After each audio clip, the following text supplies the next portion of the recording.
السلام عليكم ورحمة الله وبركاته. مساء الخير، مساء الفل على أبنائي وأحبابي السادة مشاهدين ومشتركين القناة. النهاردة معانا فيديو مهم جدا، ولو ما عملتش كده يبقى بلاش تفرخ أحسن في الشتاء. شهر واحد واتنين صعب جدا في الفرخ، وممكن أكون بوقف فيهم فرخ أو بفرخ على الهواء. في حاجات لازم نعملها ضرورية جدا. احنا عارفين الأمطار، الشتاء، السقعة، نسبة الرطوبة بتعلى، كل الحاجات دي تؤدي إلى فشل الفرخ. في حاجات مهمة جدا لازم نعملها في السنة دي. تعالوا بينا نشوف الحاجات المهمة ونتكلم فيها. النهاردة هنتكلم في أهم الحاجات اللي تنجح الفرخ في الجو الساقع. أول حاجة باجي عندي على السلاكة، بقفل السلاكة كويس جدا بمشمع بيتباع، المشمع الشفاف اللي زي الإزاز. بقفل معظم الشبابيك اللي عندي، بخلي ممكن الباب بس اللي معلهوش مشمع عشان يحصل تهوية وتجديد للهواء. عايز تركب شفاط كويس جدا يشفط الهواء اللي موجود في السلاكة أو الزغب، ده برضك هيبقى لنا حلقة فيه، ده مهم جدا. الشفاط يبقى بمنع حدوث التيارات الهوائية اللي هي ممكن تزعل لي الحمام وتدخل لي السقعة، عشان كده بقفل السلاكة بالمشمع. في نفس الوقت المشمع الشفاف ده بيدخل الشمس وبيدخل إضاءة كويسة. نشوف ناس بتقفل بمشمع غامق بشولة وقماش، طبعا الكلام ده غلط. ما هجيبش الشمس والإضاءة الطبيعية، يبقى لازم استخدم مشمع شفاف كويس. يبقى التيارات الهوائية مع الاحتفاظ بتهوية جيدة. تاني حاجة فرش الطواجن بتاعنا. قلنا اتكلمنا في فيديو قديم عن فرش الطاجن الصح، وقلنا بنحط جرش اللي هو كسر المحاجر زي ده، بس في الساعة دي ما ينفعش كده. لو ما عملتش كده يبقى بناقص انك تفرخ في الشتاء. الزغلول الصغير الفرش ده هيبقى ساقع، هتبص تلاقي زرق من تحت، كبد تعب، الكلى تعبت. الزغلول مهما القص هيزقه مش هيكبر وهيبقى علة. يبقى لازم نعمل حاجات في فرش الدور.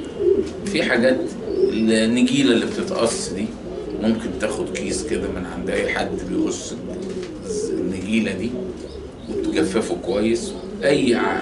اي فروع كده او دوت الشجر بتاع الزعتر باجي اعمله بقصقصه صغير. حد يقول لي القش، عايز قش بس تقصقص القشايه ما تزيدش عن 3-4 سم.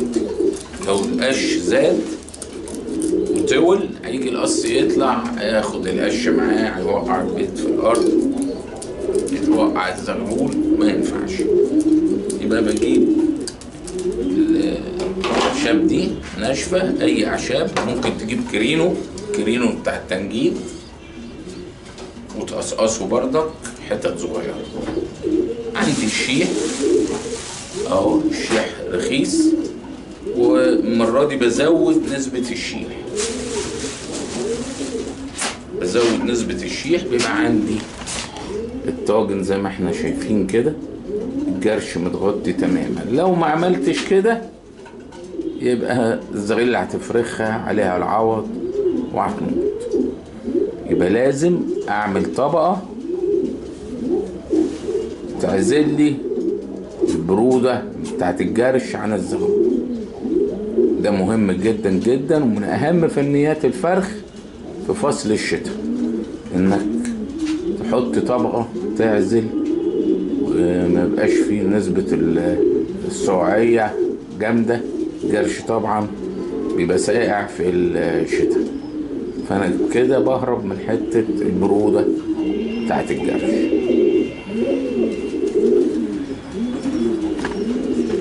ناس فرخت اتصلت باشمهندس الزغاليل بتموت تحت اهاليها، الزغاليل بتنشف، مفيش حد النهارده بيفيد حد، محدش عارف حاجه كويسه عايز الخير لحد يقولها.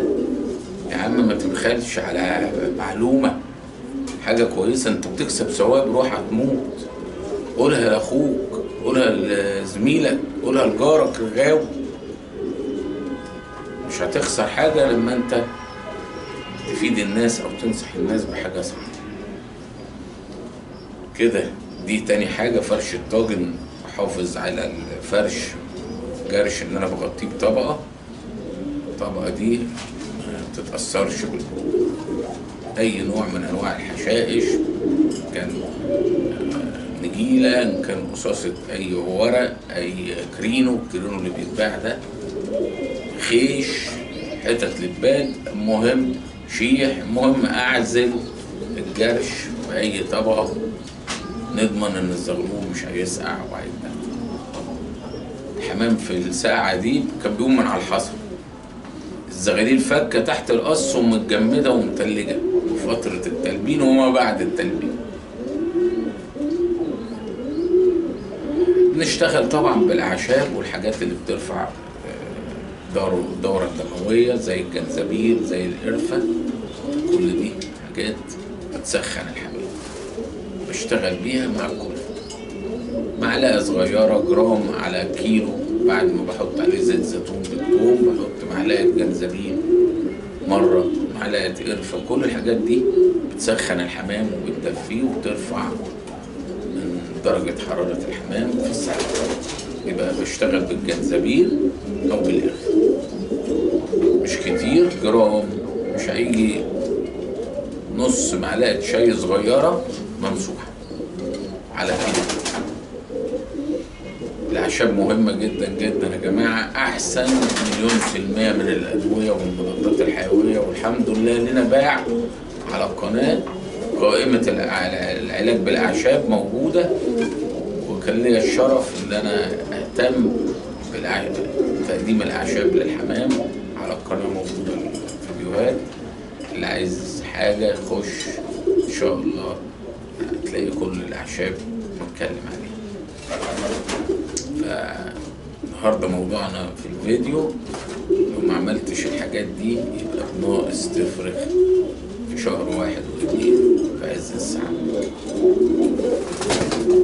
كلها معلومات صغيرة ومعلومات فنية ومعلوماتنا متواضعة على قد الحال، على قدنا، بنجتهد، بنحب الحمام، بنحاول يعني نفيدكم على قد ما بقدر، وربنا يعلم مش بكتر الفيديوهات والكلام، لا، اللي بلاقيه ينفعكم في الوقت المناسب بطلع نعمل بيه فيديو.